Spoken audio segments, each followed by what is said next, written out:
Good morning and welcome to everyone with us. Welcome to those joining us on Livestream. It's great to have you. I'm Dennis Adams, Worship Associate, and happy to be here with you in worship. Also, part of our service today is the Reverend Vanessa Southern, our Senior Minister, and the Reverend Margot Campbell Gross, our Minister Emerita, as well as Reiko Lane on organ, Mark Sumner, our music director and choir, with Ben Rudiak-Gould as our song leader, and Bill Ganz accompanying. And I want to thank also Linda Mesner, our head usher, and her team of ushers, our camera and AV team, headed up by Jonathan Silk, Eric Shackelford, and Shuli Ong, and Joe Chapeau is on chat to help all of our live stream attendees with any questions you might have. Thanks also to Remigio Flood and Kelvin Jones for helping prepare this space for us together, and Carrie Steele Salazar for the beautiful flowers. If you're with us for the first time, a special welcome. It's good to be here with you in worship. And so we begin doing so by lighting a candle in honor of all of you, especially those of you at home, bringing your spirit into this place until such time that we might all be together here again.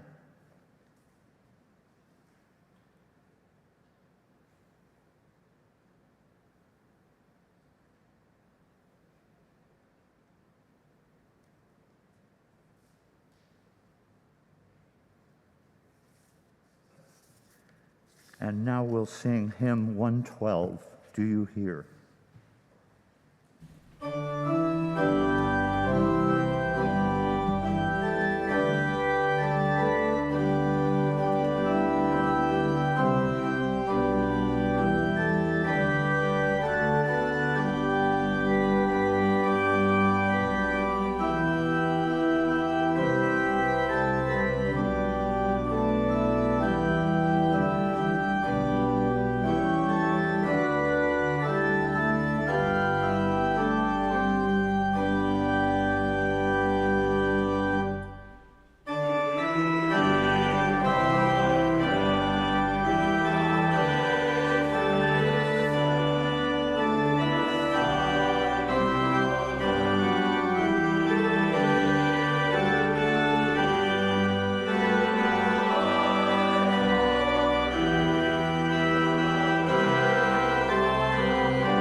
Now, if you'll join me in our unison chalice lighting, the words to which are in your order of service.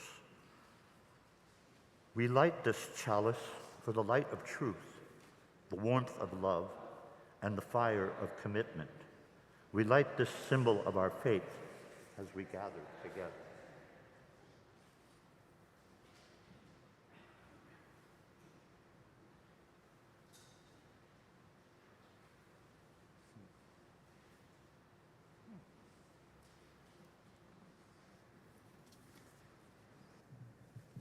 Good morning, everybody.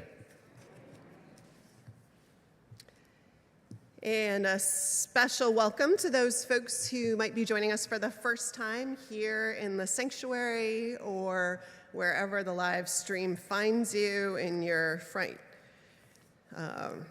room or on a beach or anywhere that technology will allow you to worship these days. Welcome. If you didn't already get as you came in today, or if you didn't link to it, I invite you to seek out the order of service so you can both participate fully in the worship service this morning, including sing the hymns, but also so that you can see what's going on in the life of the congregation and consider taking part in any of it, all of it that interests you. There's a connections form tucked in a pew in front of you. It's also available through a link through our live stream link, and you will, if you fill that out, get a regular Wednesday email called The Flame, or The Flame Plus once a month, which is a little more robust, that has what's going on in church and in our service in the wider world. And we will push into your email on Friday a link to the service and the order of service. So makes life even easier and connecting here even easier. So please consider filling it out. I wanted to note not only the ongoing opportunities for spiritual practice and service and learning that are part of life here at church, but this Sunday, an act of governance, which will happen also through the hybrid technologies, which is we are governed, those of you who are members know, and those of you who are just coming into Unitarian Universalism are learning, by what's called congregational polity, which means that the body of the church votes democratically for the vast majority of important decisions that the congregation makes, which includes how we employ our resources in service of our mission, which is another way to describe our budget. So this week, we will be voting on our budget. So come right after service, grab a cup of coffee so you're energized for the summary of the changes from last year and highlights, and ask any questions that you have so that your sense of the fiduciary work of this church is answered to, because we are pretty sure most of the answers will be ones that will feel comforting, and if not, we want to know what you have raised that we need to consider. So please come right after service. I did also want to note that the offering for today is going to go toward the ministry of the Faithful Fools, which those of you who have been here years will know is a ministry that was started in this congregation by Kay Jorgensen, who was an affiliated community minister and social justice minister of this congregation, and Carmen Barsotti, who is still present at Faithful Fools and doing that work. And that is work in the Tenderloin to sort of witness to and create community and see the beauty and potential and artistic life and nurture the spirits of people in that community. And it is our neighboring community, and it's part of the community that we are part of. And so we will continue to support that ministry, and today's offering will be another way that we do that. Those of you who are interested in finding out more about that ministry, I invite you to consider one of the street retreats, and I'm happy to talk to you about those. My husband just took a group of people from his work on one. It's another way to deepen our understanding of our neighborhood. And the last announcement is a plug, because on Monday the 30th at 3 p.m. in Hertz Hall at UC Berkeley, we're going to have popcorn. No, not popcorn. It's a concert in honor of Mark Sumner's retirement from Berkeley and Bill Ganz's retirement. If you don't like show tunes, don't go. I've heard there are going to be some show tunes. If you do, definitely go. And it is a creation and a narrative of Mark, of your journey, right, as a musician and what you love. And there are some surprises, and he's been working, I don't know, there are a lot of mornings he's been up till 4 in the morning working on this. So knowing Mark's gifts and talents and Bill Ganz's gifts and talents and what they have done at Berkeley, it promises to be fantastic. And anyway, just a right celebration. So I just got my ticket online. If you don't want to be alone, find me. We can sit together. Looking forward to it, and I encourage everyone. And I want you to think about this invitation to buy a ticket at the end of today's service after the sermon. Just put a little note to yourself. Why did she say that? All right. I think this concludes our announcements, though there are lots of other beautiful ones in the order of service. And so now what I want to invite us to do is shake off the week and place ourselves deeply in the pew and our feet on the floor if they can reach there, and feel the back of our couch against our back, and then surrender into the singing of our meditation on breathing, joining in on one or the other parts and entering into the meditative surrender of this beginning to our worship today.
On track with that love and peace, it's now time for our covenant and doxology. Love is the spirit of this church, and service is its prayer. This is our great covenant, to dwell together in peace, to seek the truth in freedom, and to help one another.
Please be seated.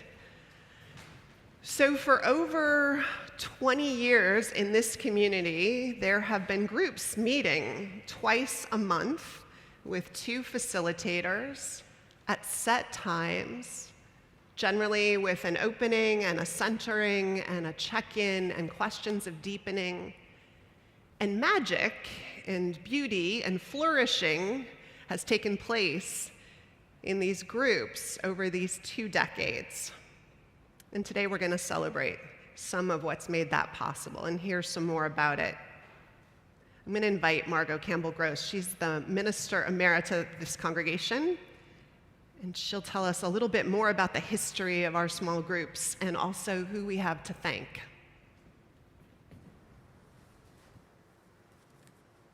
I want to give you just a little bit of the history of why we started these groups. When John Marsh and I were ministers here in the late 1990s, we had a feeling that there was a need for an opportunity for people to gather in smaller groups to listen to one another. Think of our first hymn, Do You Hear? And we wanted to enable and to help and to facilitate people hearing each other at deeper levels, because we are all human beings, knowing we are alive now and that we will die. We will all travel this same journey together. And on that journey, many things happen. Some of them are challenging, some of them are wonderful, some of them are puzzling. And we wanted the opportunity for people to really hear each other's struggles, each other's joys, to listen to the Spirit. And so we learned through members of this congregation that there was a way of doing this through small group ministries. The church in the Northeast was already practicing this, and so this was brought back to our community. And we started small group ministries with an extraordinary woman, Carol Ruley, who was coordinator of these small group ministries for many, many years until her untimely death. And since then, we've had many devoted people who have been facilitators of those small group ministries and also coordinated the whole program. And this is something that I am immensely grateful for. I think that people have made connections with each other. I think that truly the Spirit has grown in many people and between people, and that we've shared some deep and tender moments in our lives through the possibilities of small group ministries. So I would like to invite two people who've been the coordinators this year, Gregg and Millie Phillips, to come up and to thank the facilitators.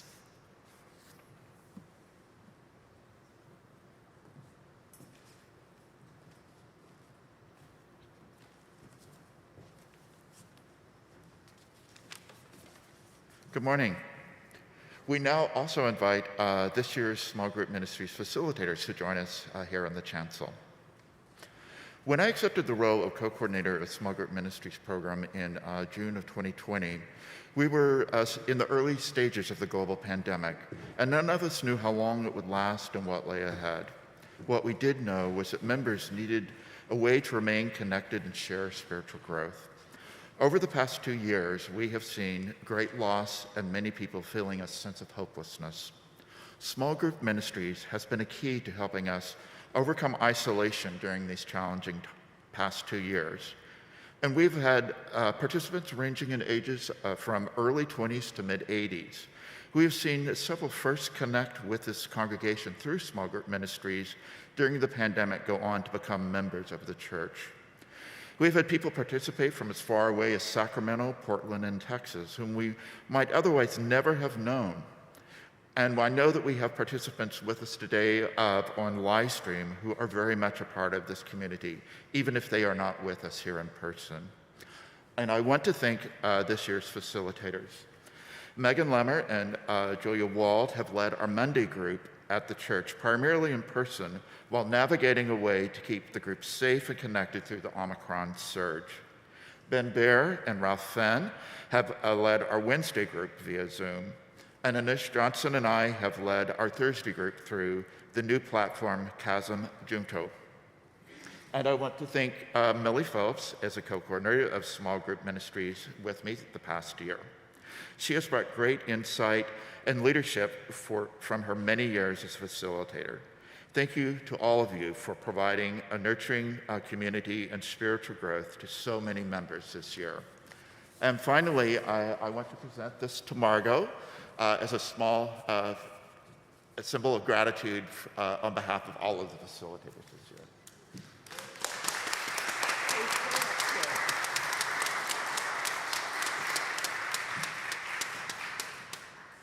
I don't think I want to open this now, do I?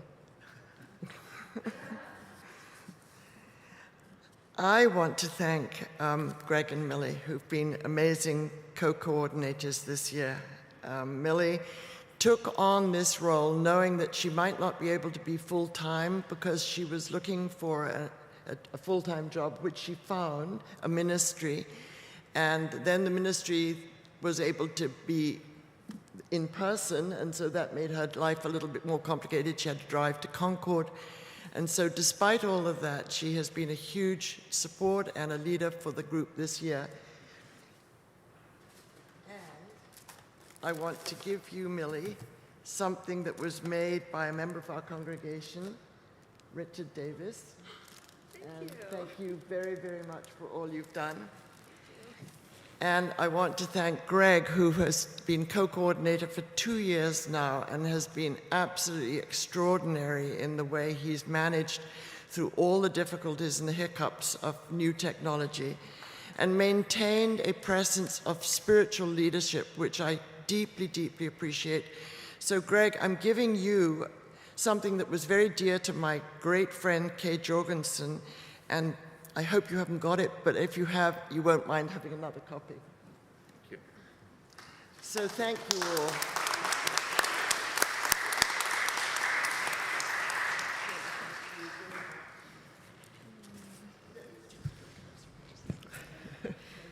First of all, I'd like to thank Gregg for his leadership. He has done the bulk of the work these last 2 years, and it's been a truly difficult time to coordinate this program when we were going between online and in person and not knowing the future of this program.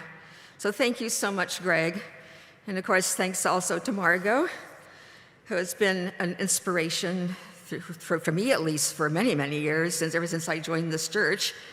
And I honor her leadership, and we will miss her participation in this program. And lastly, I'd like to ask, since this program has brought together so many people in this congregation and has created such great relationships between people over the years, would all of you who have participated in a small group ministry please stand if you're able and willing? Thank you. Let's give them a warm applause.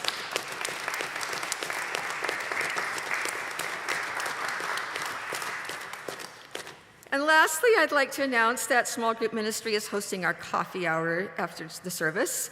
So please join us in the courtyard for coffee and tea and snacks. Thank you.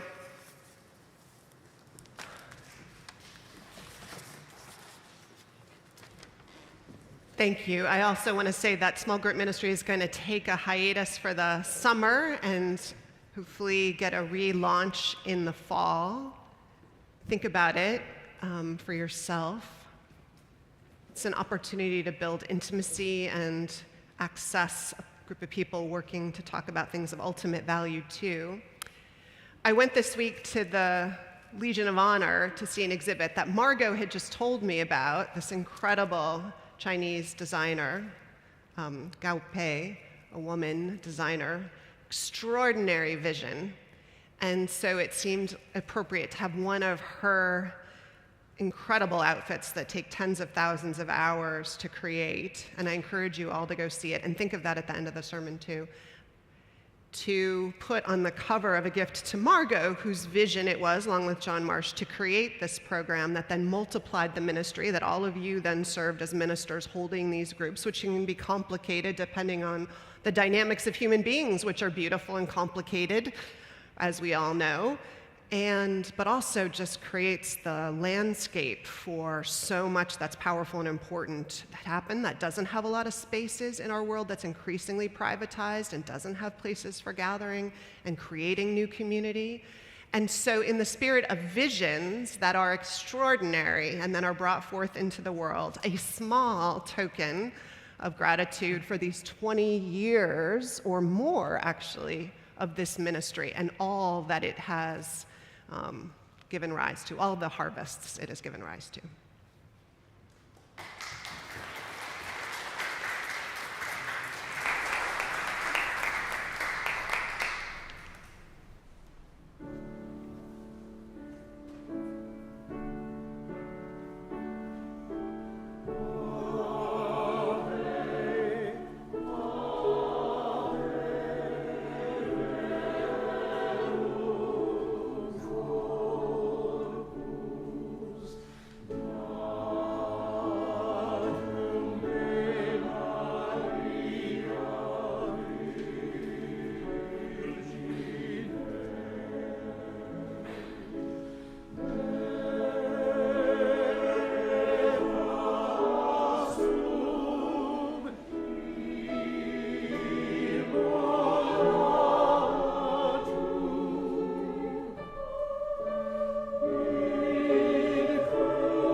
I'd invite us to breathe deep and put ourselves in a space for time for meditation and prayer.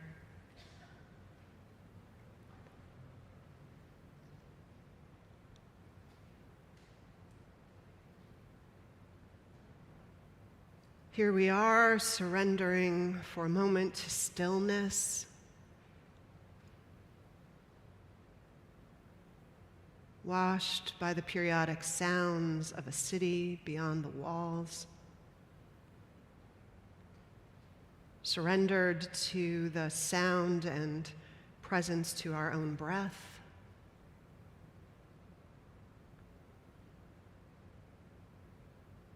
To all breath drawn from the same air.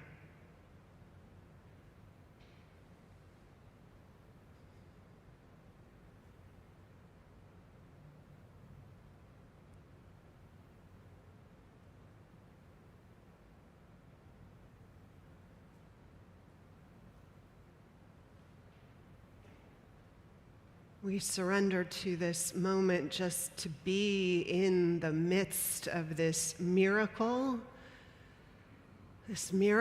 of body, of another day offered up into our hands.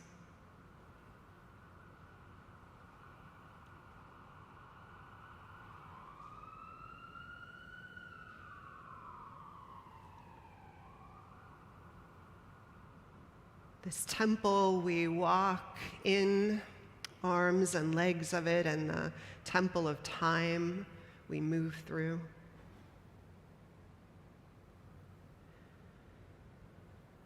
We give thanks for the miracle of others too, those beside us, those far away in other places, those who have surrendered over to the other side of this world.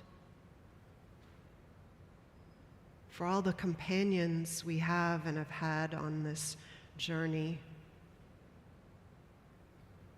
For the songs on the road we have shared, and the story, and the laughter, and the shared meals, for all that it is in this journey together that gives us joy, that gives us the courage to keep going. Head high.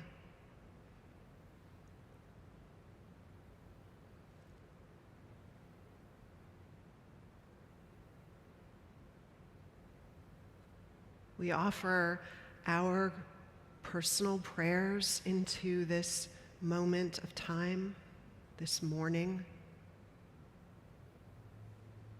using whatever word we use to name the yearnings of our hearts. We hold up the worries that we have that we need help to hold, the fears that we need support to live in the face of and through. The joys that we want to yell out from rooftops, the things we are so thankful for. Our prayers for those we love, particularly the ones who feel lost to us right now, that they find what they need, even and especially if they don't know what that is themselves. And for ourselves in those same moments and circumstances.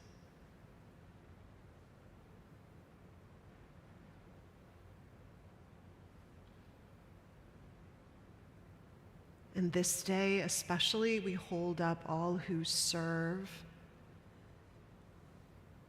and hold us with gratitude, and especially for our small group leaders and our facilitators. For Reverend Margot with her beautiful vision for how we might make deeper connection and how we might serve one another, and how it has done all of that. This small group ministry.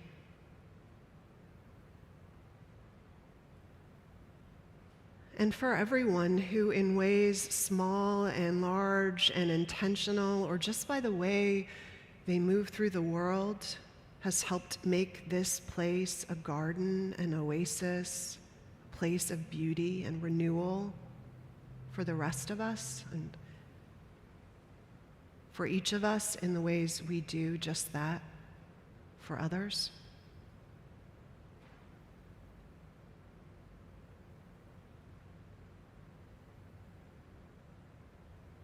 May everyone in this world receive back abundantly what they have given so generously.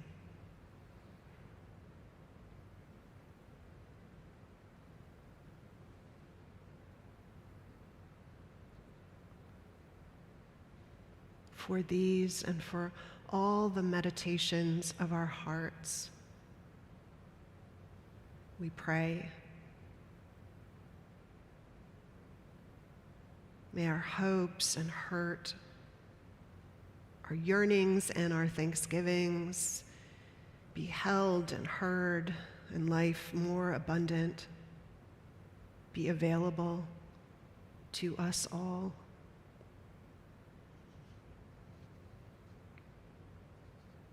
Amen.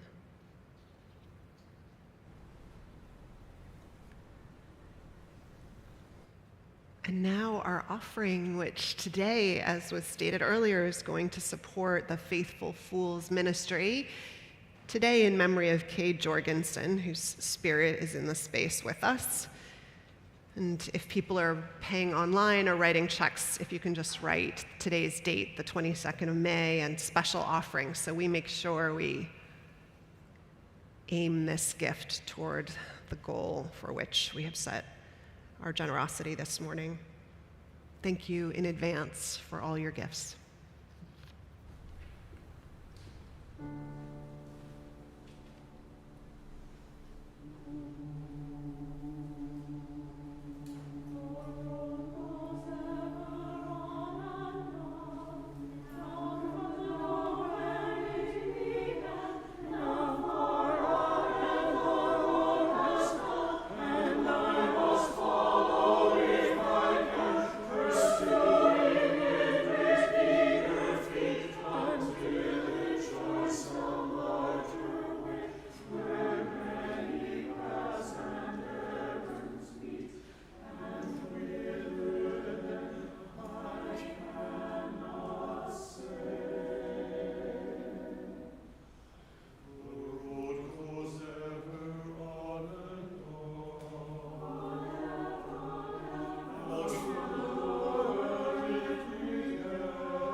I just love hearing that choir.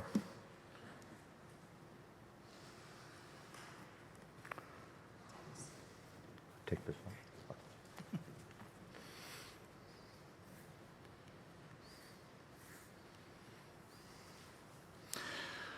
When I first entered This sacred space, about a decade ago, it hit me like a giant whack-a-mole that I was finally home. This place spoke to me like a long-lost friend. The word safe arose, and hope, and a warm spirituality. You see, I had been truly floundering from both the death of my father and the ravages of osteoporosis, osteoarthritis, and degenerative disc disease. I had made the decision to step down as my clown character, Poindexter the Clown, at least in any full-time capacity. A very tough decision when one's fullest sense of accomplishment and joy comes from clowning around and bringing love and smiles to children and others. Funny then that the first way I saw I could be of value was by changing into my mom-made motley garb and resurfacing as Poindexter, or maybe Poindexter Light. And so I met with the inspirational Allison Jacks and felt welcome to volunteer. What an incredible amount of love Allison has dealt out in our congregation and religious education programs. Then just by coming back again and again, a place within I'd felt not quite whole began to fill in again within my chest. The wide variety of activities that lean towards social justice give me such joy. And just the sheer majesty of this space here, from the majestic grand pipe organ played by our extraordinary Reiko Odelaine, to the incredibly thoughtful, engaging style of preaching one John Buren's practiced weekly, to the very literal writing on the walls. This place is intriguing, mysterious, funny, and beautiful. It was John who suggested that I might enjoy becoming a worship associate, and as usual, his judgment was sound. The educational and entertainments provided by this closely knit yet wide open church is a phenomenon. From the sensible cinema nights to the many meals and receptions and the huge impact of the small group ministries, it seems there's always something going on up here. I'm certain that Margot Campbell Gross had quite a role in the success of these ministries, as her warmth and words have always been quite supportive and positive to me. In such a sketchy world full of anguish, war crimes in the Ukraine, senseless attacks on women, persons of color, LGBTQ rights, and, among others, a pesky pandemic, in such a world to find a loving oasis, a community centered in love and helping others, amounted to an epiphany in my life. My hope is that if one of you, here or out there, is feeling so down and out you need help, well, you've come to the right place. Now this feels like a home to me, and for that, and for our senior minister, Vanessa Southern, amongst others, I am exceedingly grateful.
We had a friend visit last weekend. It was so nice to have a friend visit again.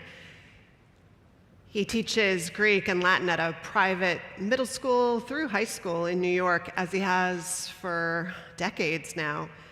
And I asked him how things were going, and he said, well, I'm not supposed to say this, but our kids are not okay. Kids are not okay right now.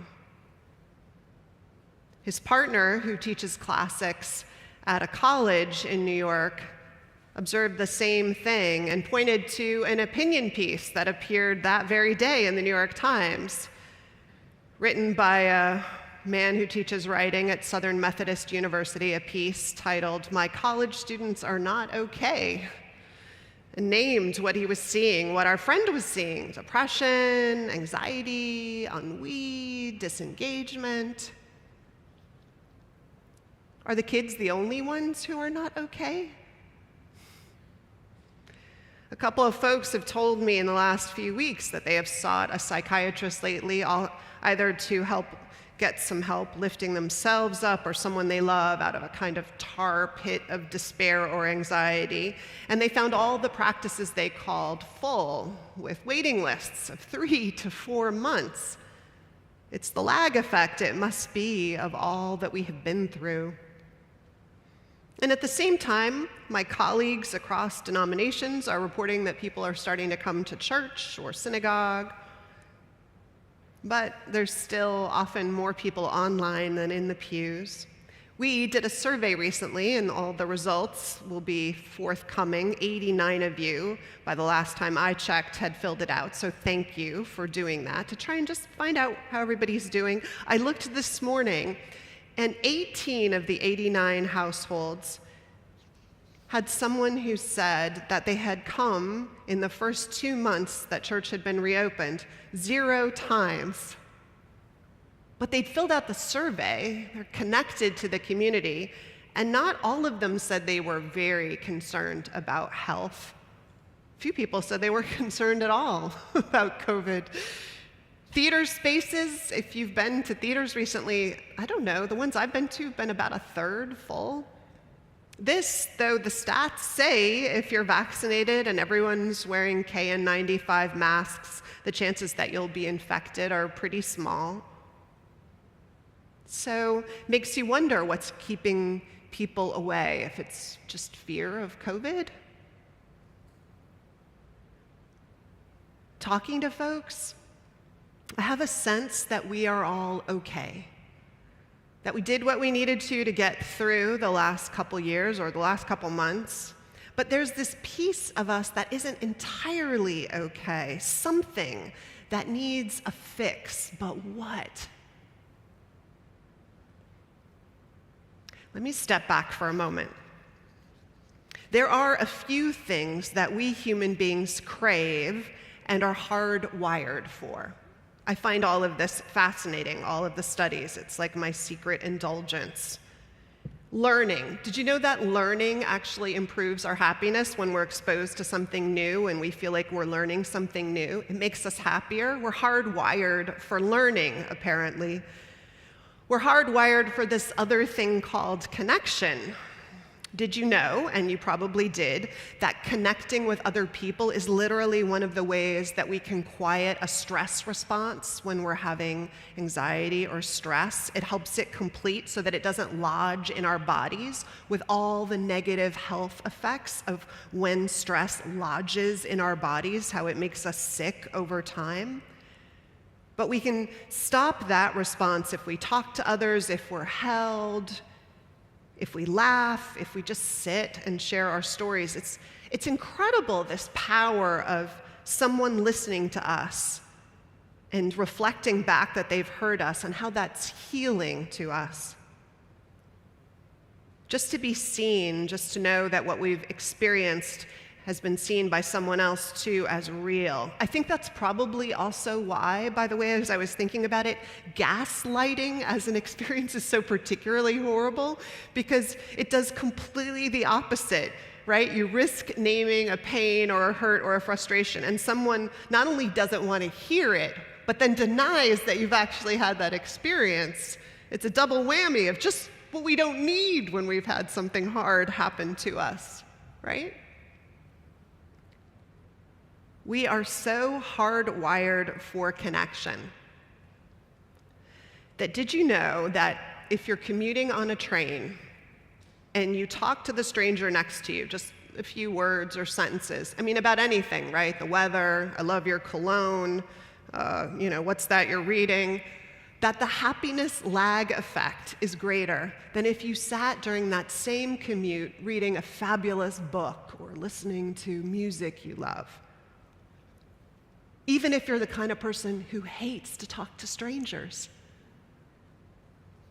We are so hardwired for connection. We're hardwired for laughter. So I don't know if anyone else did this bizarre experiment regularly on a small child, but have you ever taken a baby, like not a teeny tiny baby, but one who's a little older, and forced yourself to pretend laugh hysterically? Anyone ever done this? Okay, now go find a baby if you haven't and do this. It's a little bizarre and you have to be a good actor, but basically, in our household, occasionally someone would do this, where you start laughing hysterically, and then the baby starts laughing, though there's no joke. Anyway, my husband used to do that, and then he would say, you faker, you're such a social laugher. But the truth is, we're actually all social laughers. The minute you hear laughter, one study said your facial muscles get ready to smile. And we release endorphins when we laugh. It must have been so great, Dennis, having a career that was all about getting the laughter started. We're meant to laugh, we're meant to connect, we're meant to learn, to tell our stories and be heard, to hear other people's stories and show them that they're heard, all of this. We're hardwired to serve one another. Did you know that Margot reminded me of this, that when you want to feel happier, one of the best ways is to do something for someone else?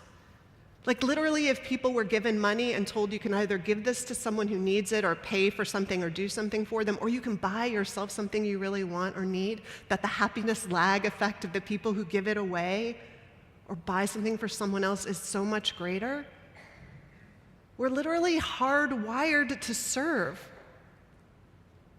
And a bunch of these things, I think, are part of what small group ministry makes room for, has made room for. These vessels that are all about an easy way to connect, to tell our stories, to be heard, to be listened to. All small groups are asked to do an act of service at the end of the year or by the end of their time together.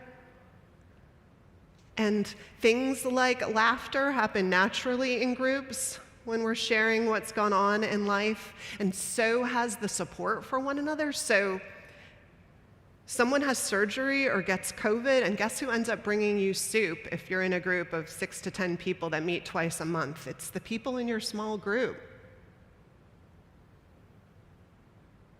And it happens in church.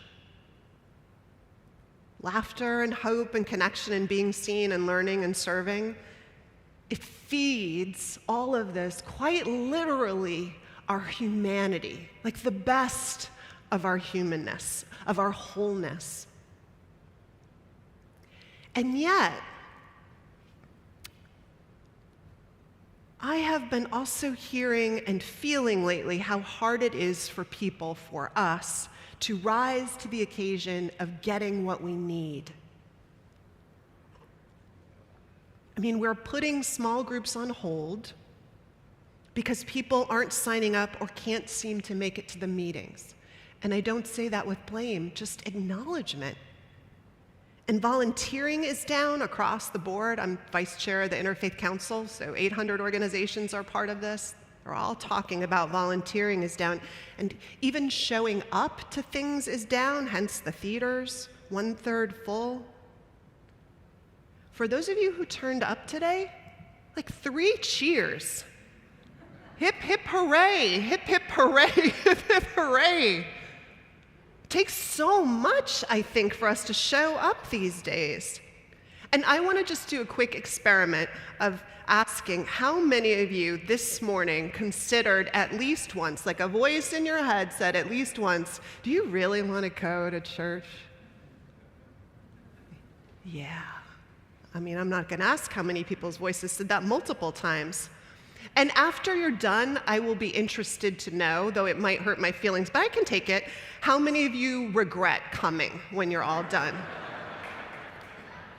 I mean, even if there is no more cream at coffee hour by the time you get there, even if the sermon doesn't speak to you, something about coming, the routine, getting out into the sunshine, talking to the person on the BART on the way, the hellos, the singing, being here, connecting to something bigger than you, a quote that pulls you through time, questions voiced that were just inside you, but now you realize, oh, everybody's thinking these questions. Something that has the ability to pull us out of those tar pits we are somewhat stuck in. And I'm not any different. I went on a hike this week with a colleague, but boy, I wanted to go back to bed and curl up and do as little as possible. I felt exhausted by the time it was time to leave for the hike, which was 10:30 in the morning.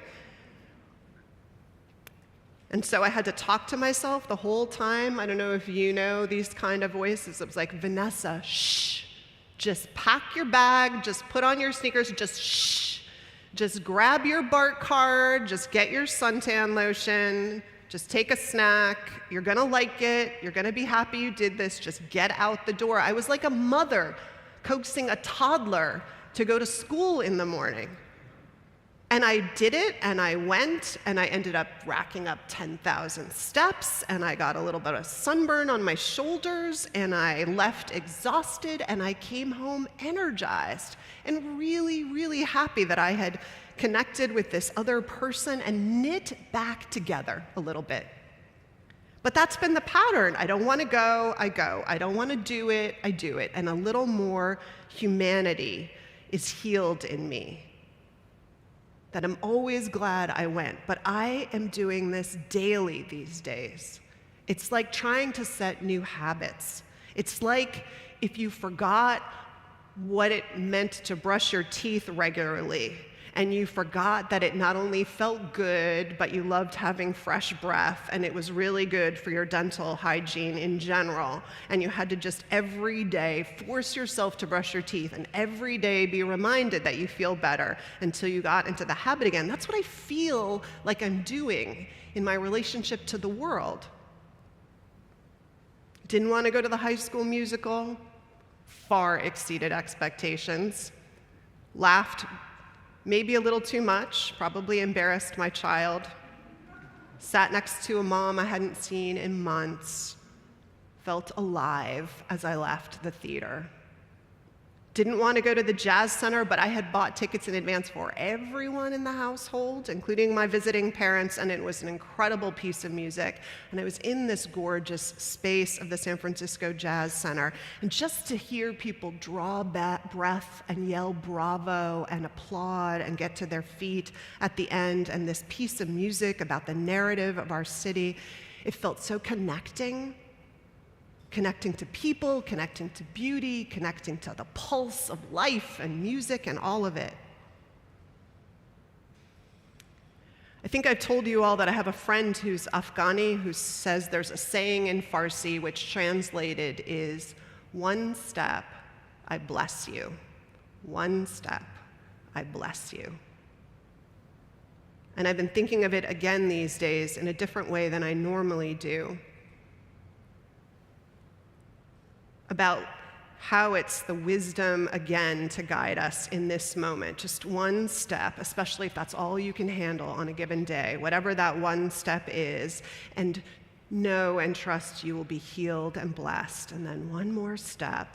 Or if you prefer commercial culture to mystical Islam, then the Nike ad, the one that says, "Just do it." Live that. I think that's the spiritual key for a lot of us in this moment. To knit ourselves and the world back together, we have to get used to just doing what's uncomfortable, strangely uncomfortable and awkward and hard, in order to revive the humanity in us, all the stuff we're hardwired for. I read this week that anxiety shows up in a desire to control our circumstances and wipe out uncertainty.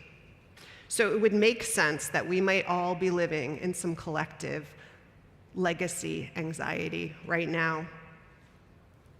And that actually the way to get over it is to lean into the discomfort of it and the uncertainty of it all, to the hard places, and then watch them give way. That's the way through anxiety. It would all make incredible sense if that was what we were experiencing.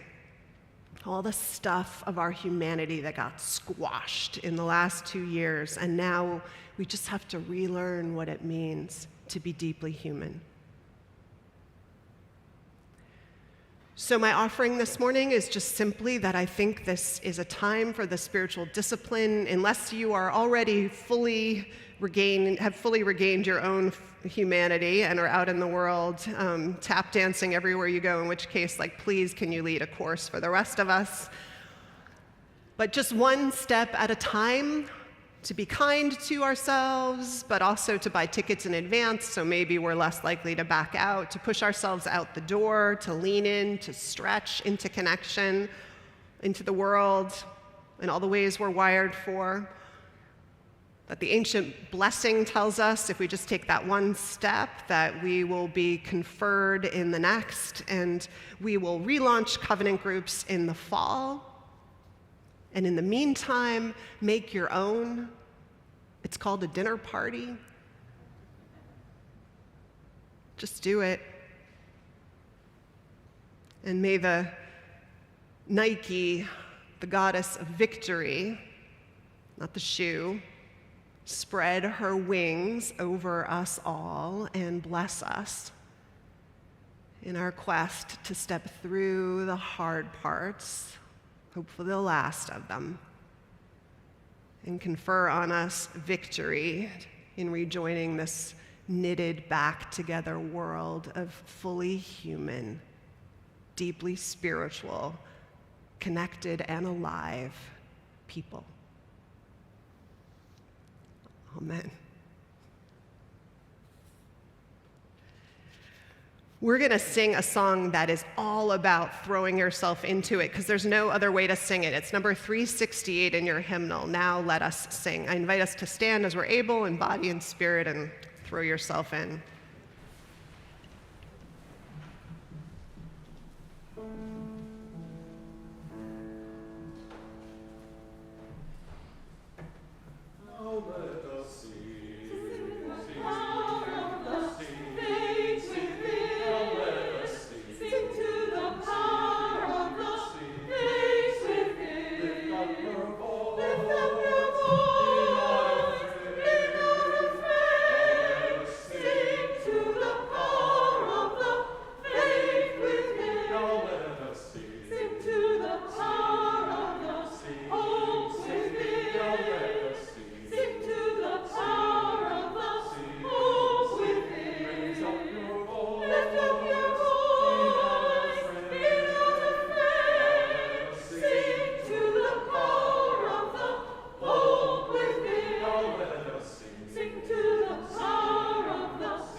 Let's remain standing, but you can put down your hymnals or your orders of service and hold hands unless you don't want to, in which case just cross your arms across your chest.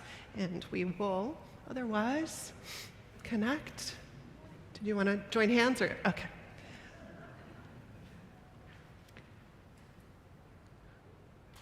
And now in our comings and our goings, may the light of love shine upon us. Out from within us, be gracious unto us and grant us peace. For this is the day we are given. Let us rejoice and be glad in it. Amen.